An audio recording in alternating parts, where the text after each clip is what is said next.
Olá você, tudo bem? Sou eu, Diogo Andrade, aqui do Diogo Cast. Como é que você tá? Tá tudo bem? Com certeza, né? Aqui tá tudo tranquilo. Olha, no último episódio falamos sobre as salas de estúdio, sala de estúdio e sala de streaming. Em relação à excelência que devemos prestar como donos de um negócio, e ainda mais cristãos, né? Prestando um bom serviço como se estivéssemos fazendo para o nosso Senhor Deus, isso exatamente. E hoje vamos conversar sobre um assunto que no meu passado era uma coisa assim que estava meio, eu não estava atento àquilo, que é em relação ao entendimento daquilo que eu lia, né? Então é importante nós seguirmos bons mestres, seguirmos bons estudiosos daquilo que nós estamos consumindo. No meu caso foi a Bíblia, né? A Bíblia no início, quando você começa a seguir esse caminho do cristianismo, Deus escolhe você e o Espírito Santo te convence a chegar aí até uma igreja, até uma pessoa, levanta pessoas para irem instruindo você. E aí a primeira coisa que você vai conhecer dentro do cristianismo é sobre Jesus e dentro disso a palavra dele. Aqui a palavra dele. Então, sobre uma coisa muito importante aqui dentro é sobre nós sabermos ler a Bíblia. Nós estamos acostumados hoje em dia à situação da informação rápida, da informação mastigada, da informação fast food, né, vamos dizer assim. Nós consumimos Instagram, TikTok, os shorts do YouTube, para quem acessa outros aplicativos que tem a ferramenta da rolagem. Então as informações estão cada dia mais rápidos. Então acaba que a nossa leitura ela vai ficando muito superficial. Mas Diogo, eu preciso estudar, me aprofundar, virar um teólogo para entender o que a palavra de Deus está dizendo. Não precisa de tudo isso. É muito importante nós meditarmos na palavra de Deus, consumirmos de bons mestres, de bons teólogos, para a gente saber exatamente de situações aqui históricos, contextos históricos que estavam acontecendo naquele momento, né? Porque essa Bíblia aqui ela é traduzida, a língua original ela foi escrita no hebraico e o Novo Testamento foi escrito no grego. Então há várias traduções para a nossa língua em questão, que é o português, que tiram um pouco de algumas coisas assim, são interessantes. Não estou dizendo que ela invalida a tradução de hoje, ela não invalida o poder da palavra de Deus, que ela pode transformar na sua vida, trazendo um entendimento a respeito daquilo que Deus quer falar para nós. Por que eu estou falando isso aqui? Porque um dia o meu irmão mais novo, o Mateus, e eu agradeço muito ele a isso, estávamos conversando pelo Instagram, como de vez em quando não, quase todo dia estamos trocando ali alguns vídeos, conversando sobre algumas coisas, e surgiu a questão sobre Adão e Eva, né?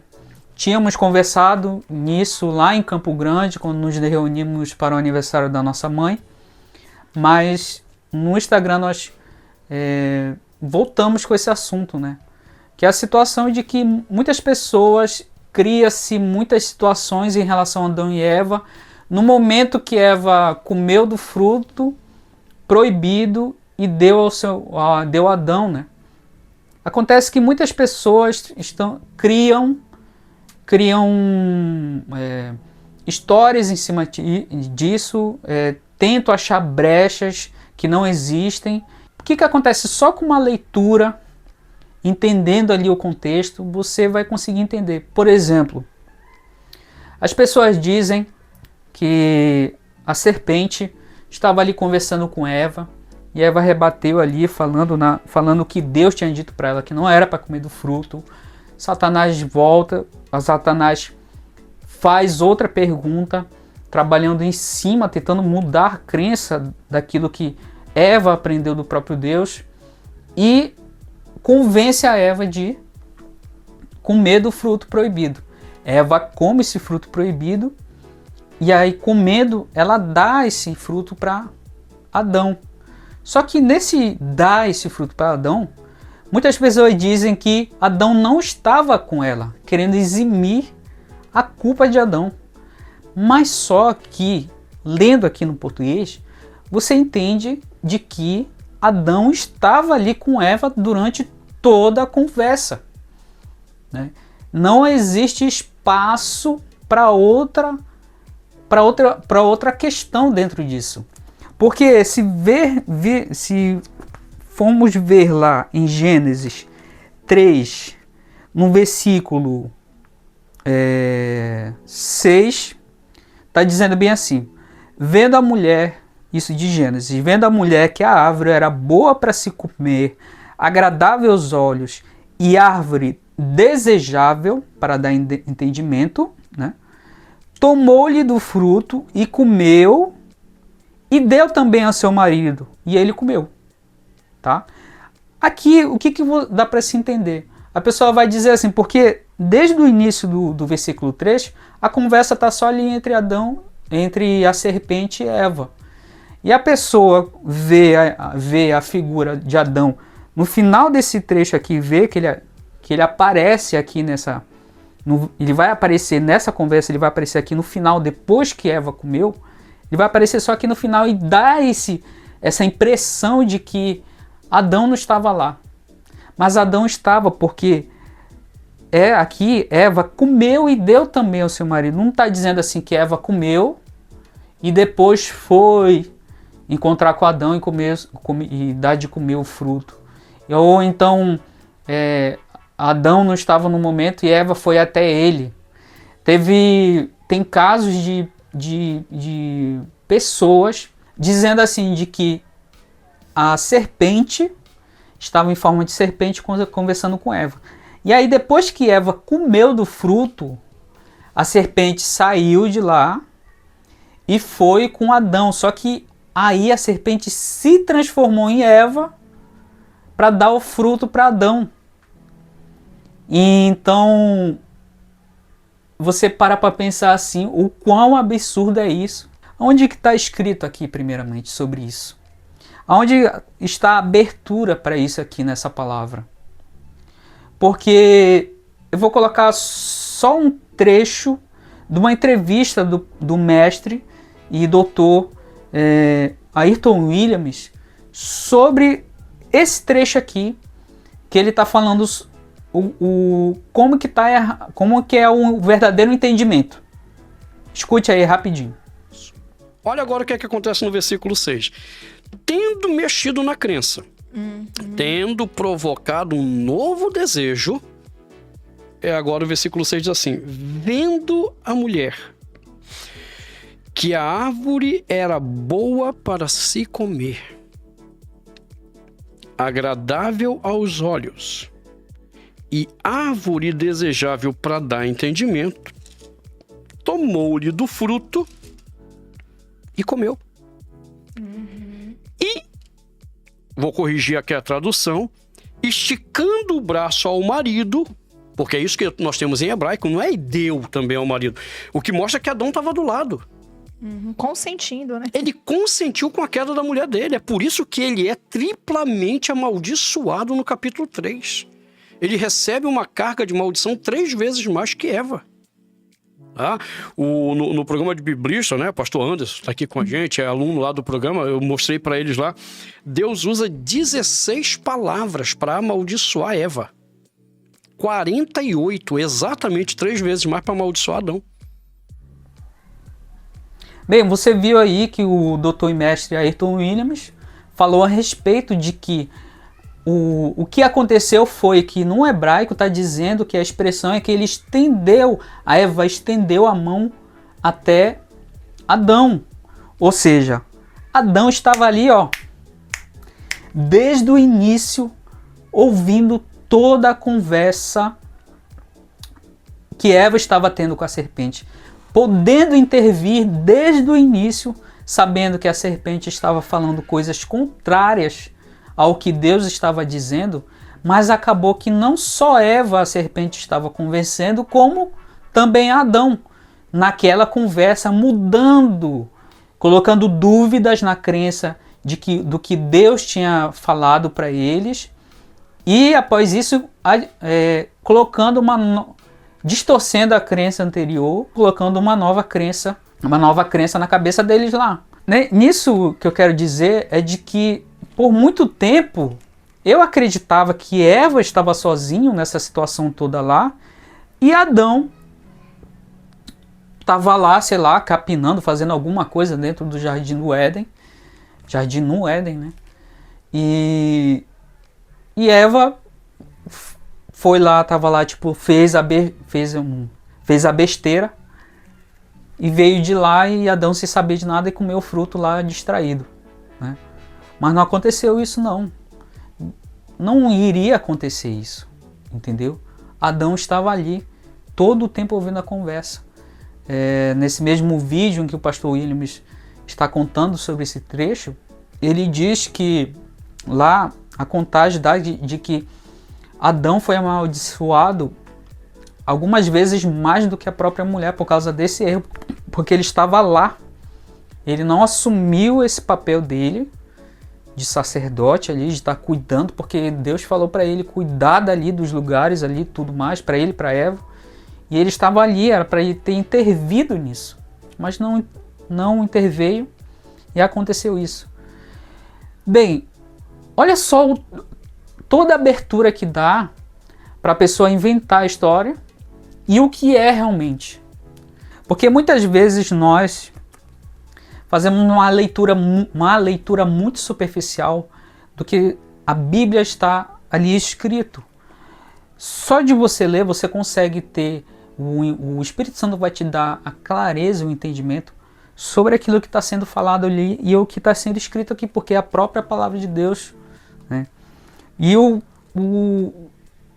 que acontece é que quando eu comecei minha caminhada no cristianismo, eu ouvia muito sendo dito assim, olha, que é a frase que está assim em Efésios 4, 26, que diz assim, irai-vos e não pequeis, não se ponham só sobre a vossa ira, irai-vos e não pequeis. Ou seja, o entendimento que eu adquiri, tá? Que eu adquiri, e é culpa minha também por ter permanecido com esse entendimento, é que a pessoa podia provocar ira, né? Podia provocar a sua ira, seu chato, sei lá, alguma coisa que você se sinta ofendido, né? E aí, tipo assim, aí você, o não pecar seria o quê? De meter a mão na cara dessa pessoa, ou de proferir ofensas a ela, né? Esse não seria o não pecar. E eu entendi assim, a pessoa pode provocar minha ira, eu posso ficar irado dentro de mim, mas eu não posso externar. Esse era o entendimento, era isso que eu já tinha escutado, não só uma vez, mas muitas vezes. Mas quando, mais para frente na caminhada com Cristo, quando cheguei em Cuiabá, em que Deus foi me lapidando ali, foi escavando dentro de mim, tirando essas camadas grossas de soberba, camadas grossas de orgulho, e escavando até hoje, escavando isso, mas muito foi tirado dos entendimentos errados do que eu era, do que eu achava que eu era, para o que eu seria de verdade, entendeu? Do que o homem é de verdade, do que o que Deus é de verdade. Nós temos esses entendimentos equivocados. Então, o que acontece? Nesse discurso aqui dentro, irai-vos e não pequeis, está parecendo mesmo de que nós podemos nos irar. Mas se nós lermos só um pouquinho mais para baixo, vamos entender, vamos ver que Paulo está dizendo aqui de que não é para nos irarmos, para nos abstermos da ira. Ora, será que Paulo está entrando em contradição com ele mesmo? Como é que pode? Porque no versículo 26 diz: irai-vos e não pequeis, não se ponha o sol sobre a vossa ira. E no 31, vamos começar no 30. E não entristeceis o Espírito de Deus, no qual fostes selados para o dia da redenção. Longe de vós toda amargura, longe, distante da gente, tem que estar longe. Se abster de tudo isso. De toda amargura e cólera e ira. Aí continua, e gritaria, blasfêmias e bem assim toda malícia. Como que Paulo ele vai entrar em contradição, falando que é para nos irarmos, mas para a gente não pecar no 26, e aí chega no 31 ele está dizendo que é para a gente colocar para longe a ira. Sabe por que é? Porque meu entendimento estava errado. De que o irai-vos é tipo assim, que a pessoa vai te provocar a ira. É isso que acontece. A pessoa vai te provocar a ira, a pessoa vem para querer provocar a ira em você, mas só você sendo um bom servo, seguidor de Cristo, que medita na palavra de dia e de noite, que está em vigilância, vigiando e orando, sempre se analisando a si mesmo, as suas atitudes, você não vai pecar. Porque Paulo está dizendo aqui que vão te provocar ira e você não tem que e você não pode pecar. E que não se ponha o sol sobre a vossa ira. E nem que essa ira passe de um dia para o outro, dá um jeito de se desfazer dela. Mas não é de se desfazer de uma forma pecaminosa. Entendeu? Você não pode pecar. Entendeu? Você tem que botar longe de vocês. Longe de mim essa ira. E outras coisas, gritaria, amargura. Tira essa amargura, vamos tirar essa amargura por aquele que nos ofendeu. Vamos tirar essa ira, essa cólera, essa blasfêmia.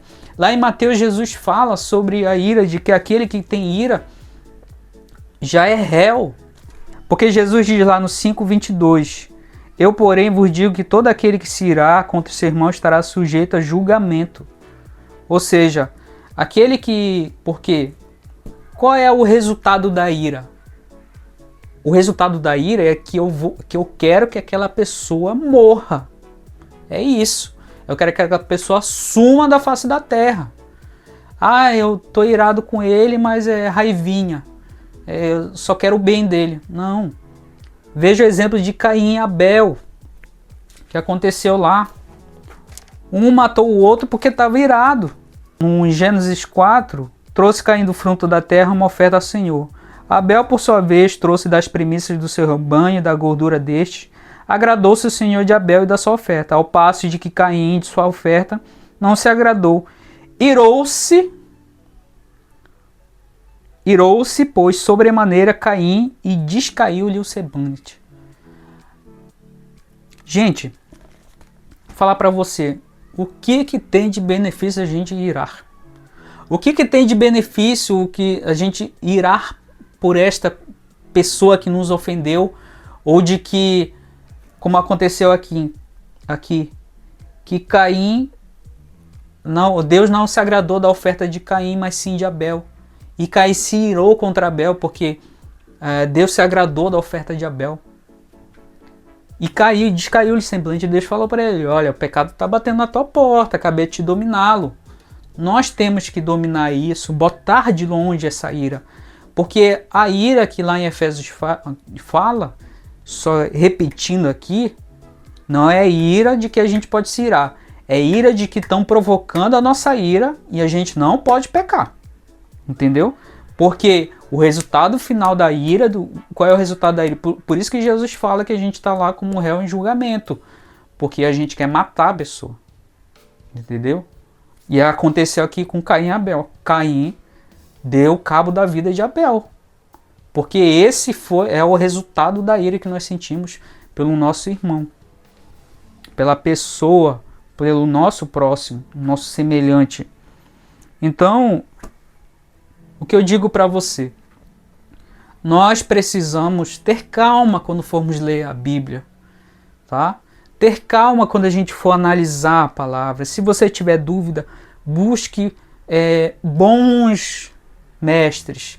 Um que eu aconselho muito a você ouvir é o pastor Ayrton Williams. Eles têm a CBI, que é a Sociedade Bíblica uma sociedade bíblica chamada CBI, tá? Não lembro o que é o B, Sociedade de Estudos Bíblicos Interdisciplinares, se não me engano. Eles têm uma faculdade Corandel com princípios bíblicos, baseado em princípios bíblicos, tem pedagogia, vários outros cursos lá, não só na área de teologia, tá? Dentro da CB tem cursos de leitura bíblica, imersão em leitura bíblica, tem curso de aconselhamento bíblico que eu já fiz, tá? Muito bom esse curso de aconselhamento bíblico, indico a você. E a minha dica é consumir o que a CBI produz, consumir o que tem na internet, tá? Nessa entrevista que você ouviu um trechinho aí, foi com a Janaína, lá de Manaus, que ela tem esse programa, e lá tem várias entrevistas com Ayrton Williams, né? Você encontra muitos materiais dele, então pesquise, procure bons mestres, e a minha dica é consumir as coisas do Ayrton Williams. Tenha calma quando for ler a Bíblia, despeja a mente, ora a Deus, e vá ler a Bíblia com calma, como está lá em Salmos, lá, eu medito na tua palavra de dia e de noite, tá? Guarda a palavra no teu coração, tá? Nós temos que fazer isso. Eu deixei por muito tempo esses entendimentos permearem a minha mente sem eu ler a Bíblia de uma forma respeitosa, ou de uma forma honrosa, de uma forma com devoção, porque isso aqui é a própria palavra de Deus, sabe? Consumir aquilo lá com calma, para entender, analisar o texto. Aqui só você lendo Gênesis, só você lendo Efésios, não pegando versículos isolados, você consegue entender e buscar entender sobre o que está sendo dito ali, tá? Não necessariamente naquele momento você vai precisar de uma pessoa super estudiosa para entender. Lendo calmamente aqui, entendendo o que precisa ser lido, sabe? Devagar ali, lendo os contextos inteiros, tá bom? Então esse foi o episódio de hoje do DiogoCast, tá bom? E eu estou esperando que o próximo assunto seja tão interessante como esse de hoje, para que eu possa conversar com você sobre ele, tá? Para nós crescermos juntos nisso, né? E poder compartilhar esses pontos de vista, esses pontos de vista bíblico, né? Que Deus abençoe você e abençoe o seu dia e a todos que estão ao seu redor. Um abraço.